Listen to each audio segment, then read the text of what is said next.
যার জন্য করলাম চুরি সেই বলে চোর।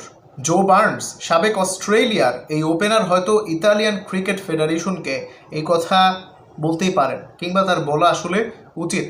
ইতালিকে ইতিহাসে প্রথমবারের মতো কোনো বিশ্বকাপে উঠিয়ে দেওয়ার নায়ক ছিলেন জো বার্নস। তিনি আসলে দলটার ক্যাপ্টেন ছিলেন। চলতি বছর অর্থাৎ 2025 সালে নেদারল্যান্ডসে অনুষ্ঠিত আপকামিং 2026 টি-20 বিশ্বকাপের কোয়ালিফিকেশন ফেজে পুরো সময় তিনি ইতালিকে নেতৃত্ব দিয়েছেন, অর্থাৎ তিনি কাপ্তান ছিলেন। তার নেতৃত্বে প্রথমবারের মতো ইতালি বিশ্বকাপে কোয়ালিফাই করেছে। বাংলাদেশের সাথে সেম গ্রুপে তারা আছে। তাদের বিশ্বকাপ জার্নিটা আমি ভুল না করে থাকলে 9 ফেব্রুয়ারি আমাদের সাথেই শুরু হবে, মানে আমাদের বিপক্ষেই তাদের প্রথম ম্যাচ।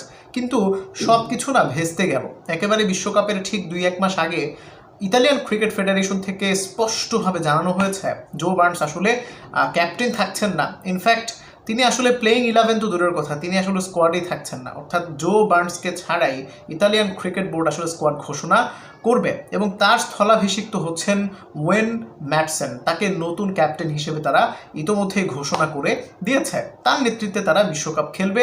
জো বার্নসের অবদান তারা অস্বীকার করছে না। জানা গেছে জো বার্নসের সাথে নাকি তাদের প্রাপ্যতা এবং চুক্তি নিয়ে হাবিজাবি আর অনেক কিছুই হয়েছে, মানে চূড়ান্ত ফাইনালাইজড কোনো ডিসিশনে তারা আসলে আসতে পারেনি। এখন জো বার্নসের সমস্যা ছিল নাকি ফেডারেশনের সমস্যা ছিল, এটা আসলে সময় বলে দিবে। বাট ইতালির ক্রিকেটের ইতিহাসে ইতালির ক্রিকেট যতদিন থাকবে ততদিন জো বার্নসের নামটা তারা ডেফিনেটলি মনে রাখবে, কারণ এই নামটাই, এই ক্রিকেটারটাই তাদেরকে প্রথমবারের মতো আইসিসির কোনো বিশ্বকাপে উঠাতে হেল্প করেছিল এবং তিনি ক্যাপ্টেন ছিলেন। বাট এটা আসলে খুবই প্যাথেটিক মনে হচ্ছে। বাদবাকি সময় হয়তো আমাদেরকে বলে দিবে কি আসলে হয়েছে।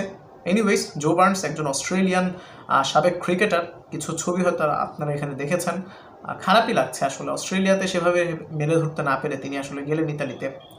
সেখানে একটা সুযোগও তার এসেছিল, তিনি উঠিয়েছিলেন দলটাকে, বাট শেষ পর্যন্ত আসলে হলো না। কীভাবে যে লাইফ আসলে কোন দিকে মানুষকে নিয়ে যায়, very strange. Anyways, thanks for watching. আসসালামু আলাইকুম।